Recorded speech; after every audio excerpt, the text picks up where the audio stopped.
क्या बताते हैं परमात्मा कि यदि आप जी संतान को ही महत्व देते हो तो सुन लो इसका परिणाम। 1 लख पूत 1.25 लाख नाती, उस रावण के दीवान बाती। अब क्या बताते हैं परमात्मा कि रावण के 1 लाख पुत्र थे और 1.25 लाख उसके रिश्तेदार थे, बड़े बड़े जो है ना पैसे वाले और बड़े सूरवीर। क्या मांगो कुछ थिर न रहाई, देखत नैन चला जग जाई। 1 लख पूत 1.25 लाख नाती, उस रावण के दीवान बाती। आप तो भगवान से एक पुत्र की प्राप्ति के लिए खाड़े कर रहे हो, एक आशा लेकर आते हो। परमात्मा बताना चाहते हैं कबीर साहब जी के उस रावण का 1 लाख पुत्र थे और काल ने वह भी खा लिए, उसका कोई दीवा लाने वाला भी शेष नहीं है। आज उसका दीवान बाती। इसलिए इस काल की व्यवस्था से अपने विचारों को ऊंचा उठाओ, परमात्मा पर विश्वास रखो, जो वो करते हैं वो सही करते हैं। एक समय एक राजा का एक महामंत्री था, वो भगवान पर बहुत विश्वास रखता था। राजा भी धार्मिक था, लेकिन उस महामंत्री का विश्वास परमात्मा पर अलग ही था। दूसरे जो मंत्रीगण थे वो उस महामंत्री से बहुत ईर्ष्या रखते थे। उनका उद्देश्य था कि किसी प्रकार ये राजा के हृदय से गिर जावे और मेरा नंबर आ जावे महामंत्री पद पर।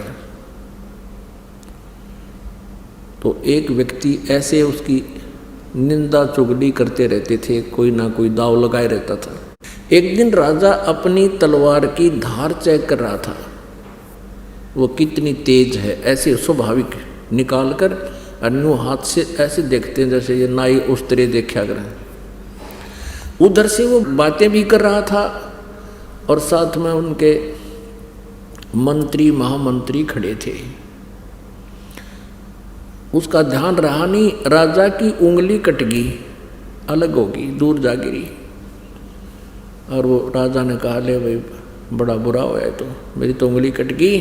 तो महामंत्री ने कहा कि राजन बहुत अच्छा हुआ, परमात्मा जो करता है वो अच्छा ही करता है, अच्छा ही हुआ। अब उस राजा का कुछ तो दर्द हो रहा और कुछ ही वो चुगलखोर पहले उनको कहते थे कि ये आपका वफादार नहीं है। राजा को वो बात ध्यान में आ गई कि ये तो मेरा शत्रु है, मेरी उंगली कट्टी नहीं होगा, बहुत अच्छा हुआ। राजा ने कहा दूसरों को कि इसको कैद में ठोक दो, और जो चापलूस था वो महामंत्री बना दिया, जो उस भगत की निंदा किया करता था। कुछ दिनों के बाद राजा की उंगली ठीक होगी, ठीक का मतलब कट तो गई वो, लेकिन वो जख्म भर गया, जो शेष टूंड सा बचा था इतना, बाकी सारी कट चुकी थी। राजाओं की फिर एक व्यवस्था होती है, वो शिकार खेलने जाते हैं, जंगल में शिकार खेलने जाते हैं, इन मृगों को मारते हैं।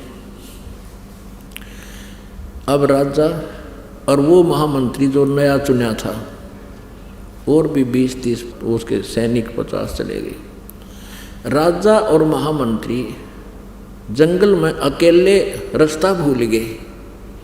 उधर से जंगली लोगों का कोई पर्व था, देवी को बलि देनी थी। उनके पुरोहित ने कह रखा था उन जंगली लोगों के सरदार को, उनके पुरोहित ने कह रखा था कि मनुष्य की बलि दो तब देवी प्रसन्न होगी। तो उन्होंने, उस सरदार ने, वहाँ के जो मुखिया ने, जंगल के उन लोगों के मुखिया ने चारों तरफ बहुत से अपने व्यक्ति भेज दिए कि कोई मनुष्य लाओ पकड़ के, आदमी लाओ पकड़ कर, नर बलि। वो 20-30 जने जा रहे थे राजा और वो महामंत्री दोनों दिख गए, चारों तरफ से घेर लिए और पकड़ लाए। पकड़ के लाके खड़े कर दिए।